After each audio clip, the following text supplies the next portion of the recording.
Yes sir, ಇಡೀ ಪ್ರಕರಣವನ್ನು ನೋಡ್ತಾ ಇದ್ರಿ. ಫೈನಲಿ ಈಗ ದರ್ಶನ್ ಅವ್ರು ಪೊಲೀಸ್ ಕಸ್ಟಡಿಯಲ್ಲಿದ್ದಾರೆ.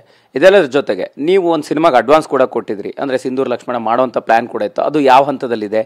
ಮುಂದಿನ ದಿನಗಳಲ್ಲಿ ಮಾಡುವಂಥ ಯೋಚನೆಗಳಿದೆಯಾ, ಅಥವಾ ಅಯ್ಯೋ ಬೇಡಪ್ಪ ನಾನು ದುಡ್ಡು ಹೋದ್ರೂ ಸರಿ ನಾನು ಬೇರೆ ದಾರಿ ನೋಡ್ಕೋತೀನಿ ಅನ್ನೋ ಯೋಚನೆಲಿದ್ದೀರಾ, ಹೇಗೆ ಅಂತ? ಏನಿಲ್ಲ, ಕೆಲವೊಬ್ಬರು ನಿರ್ಮಾಪಕರುಗಳದ್ದು ಯೋಗ್ಯತೆ ನಾನು ನೋಡಿದೆ. ಅವ್ರದ್ದು ಎಂತೆಂಥ ಸಮಯ ಸಂದರ್ಭದಲ್ಲಿ ನಾನು ನಿಂತಿದ್ದೀನಿ ಅವ್ರಿಗೆ ಗೊತ್ತಿದೆ. ಏನು ಕೇಳಿದೆ, ಆ ನಿರ್ದೇಶಕ ಆ ನಿರ್ಮಾಪಕರು ನೀಟಾಗಿ ಸಿಂಧೂರ ಲಕ್ಷ್ಮಣಗೆ ಇನ್ನೊಂದು ಟೈಟ್ಲ್ ಇಟ್ಬಿಟ್ಟು ವೀರಚರಿತ್ರನೋ ಏನೋ ಇಟ್ಬಿಟ್ಟು ಮಾಡ್ತಾರೆ. ನನಗವಾಗ ಅನಿಸಿದ್ದಷ್ಟೇ, ನಿಮ್ಮ ನಾಚಿಕೆ ಆಗ್ಬೇಕು ನಿಮಗೆ ಅಂತ. ಯಾಕೆಂದರೆ ನಾನಿಟ್ಟಿದ್ದ ಟೈಟ್ಲು ನಾನು ದುಡ್ಡು ಕೊಟ್ಟು ತೊಗೊಂಬಂದು ಎಲ್ಲ ಮಾಡಿ ಇವ್ರು ನನ್ನಿಂದ ಸಹಾಯ ಪಡೋದು, ನನಗೆ ಮೀರಿ ಇವತ್ತು ಮಾಡೋಕ್ಕೋದ್ರು. ಮಾಡೋಗ್ರಿ, ಇವಾಗ ಹೋಗಿ ಮಾಡೋಗಪ್ಪ, ತಾಕತ್ತಿದೆಯಲ್ಲ ಮಾಡೋಗಿ. ಇವತ್ತು ಏನೋ ಇಟ್ಬಿಟ್ಟಲ್ಲ, ಏನೋ ಗಿರಿತ್ರೆ ಅಂತಲ್ಲ, ಇವತ್ತು ತಾಕತ್ತಿದ್ರೆ ಮಾಡೋಗು, ಆಗತ್ತಾ? ನಾನು ಅದಕ್ಕೆ ಹೇಳೋದು, ಇನ್ನೊಬ್ಬನ್ನ ಹಾಳು ಮಾಡೋಕ್ಕೆ ಯಾವತ್ತೂ ನಿಲ್ಬೇಡಿ.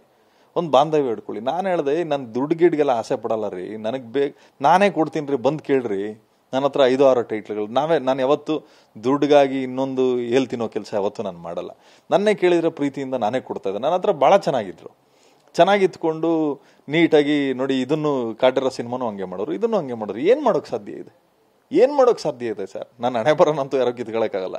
ಅದನ್ನು ಹೇಳ್ತಾರಲ್ಲ, ಅವಕಾಶನ ಕಿತ್ಕೊಳ್ಳೋದು, ಹಣೆ ಬರೋನ ಯಾರೂ ಕಿತ್ಕೊಳ್ಳೋಕ್ಕಾಗಲ್ಲ. ಹಂಗಾಗಿ ಮಾಡ್ಕೊಳ್ಳಿ ಸರ್. ನಾನೇನು ಸಿನಿಮಾ ಬಗ್ಗೆ ಭಾಳ ಗೌರವ ಇಟ್ಕೊಂಡಿದ್ದೀನಿ, ಬಟ್ ಅವಕಾಶಗಳ ಬಗ್ಗೆ ನಾನೇನು ಅಂತ ಅಪೇಕ್ಷೆ ಪಡಲ್ಲ ಸರ್. ಅವಕಾಶ ಬರ್ತಾನೆ ಇರ್ತದೆ, ಹೋಗ್ತಾನೆ ಇರ್ತದೆ. ನಾನು ಹೆಂಗಿದ್ರು ಅವಕಾಶನ ಸೃಷ್ಟಿ ಮಾಡ್ಕೊಳ್ಳೋಂಥ ವ್ಯಕ್ತಿ. ಯಾವುದೇ ಕಾರಣಕ್ಕೂ ನಾನು ಈ ಥರದಕ್ಕೆ ನಾನು ಇದು ಮಾಡೋಕ್ಕೋಗಲ್ಲ. ಇವತ್ತಿಗೂ ನಾನು ಹೇಳ್ತೀನಿ, ಖುಷಿಯಿಂದ ಕೇಳ್ತೀರ, ನಾನು ಹಂಗೆ ಬಿಟ್ಕೊಡ್ತೀನಿ, ಮಾಡ್ಕೊಳ್ಳಿ, ತೊಂದರೆ ಇಲ್ಲ. ಬಟ್ ನನ್ನ ತಿನ್ನೋ ಅನ್ನನ ಬಾಯಿಂದ ಕಿತ್ಕೊಂಬಿಡಿ. ಕಿತ್ಕೊಂಡ್ರೆ ಅದು ಎಂಜಿಲ್ ಅಷ್ಟೇ. ಏನು ಹೇಳಿ?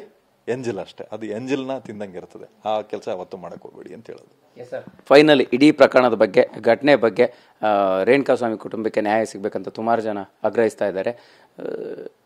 ದರ್ಶನ್ ಅವ್ರು ಪೊಲೀಸ್ ಕಸ್ಟಡಿಯಲ್ಲಿದ್ದಾರೆ, ಏನು ಹೇಳ್ತೀರಿ ಅಂತ? ಇಲ್ಲ ಸರ್, ಏನೋ ಕಾನೂನು ಚೌಕಟ್ಟಿನಲ್ಲಿ ತನಿಖೆಗಳು ನಡೀತಾ ಇದೆ. ಏನು ಅಪರಾಧಿಗಳಾದರೆ ಶಿಕ್ಷೆ ಸಿಗಲಿ, ನಿರಪರಾಧಿಗಳಾದರೆ ಬದುಕೋಕ್ಕೊಂದು ಅವಕಾಶ ಸಿಗಲಿ ಅನ್ನೋದಷ್ಟೇ ನಾನು ಹೇಳೋದು. ಹೋಗಿರೋ ಜೀವನಂತೂ ತರೋಕ್ಕಾಗಲ್ಲ, ಮಾಡಿರೋ ಪಾಪಗಳನ್ನ ತಪ್ಪಿಸೋಕ್ಕಾಗಲ್ಲ. ಅಮಾಯಕ ಏನು ಒಬ್ಬ ವೆಜಿಟೇರಿಯನ್ ವ್ಯಕ್ತಿಗೆ ನಾನ್ ವೆಜ್ ತಿನ್ನಿಸಿ ಹಿಂಸೆ ಕೊಟ್ಟೆಲ್ಲ ಸಾಯಿಸಿರೋದಕ್ಕೆ ಕಾನೂನು ರೀತಿಯಲ್ಲಿ ಅವ್ರಿಗೆ ಬೇಲ್ ಸಿಗ್ಬೋದು, ಎಲ್ಲ ಸಿಗ್ಬೋದು. ಮೇಲಿರೋ ಪರಮಾತ್ಮ ಯಾವತ್ತೂ ಅವ್ರನ್ನ ಕ್ಷಮಿಸಲ್ಲ ಅಂತ ಹೇಳೋದು.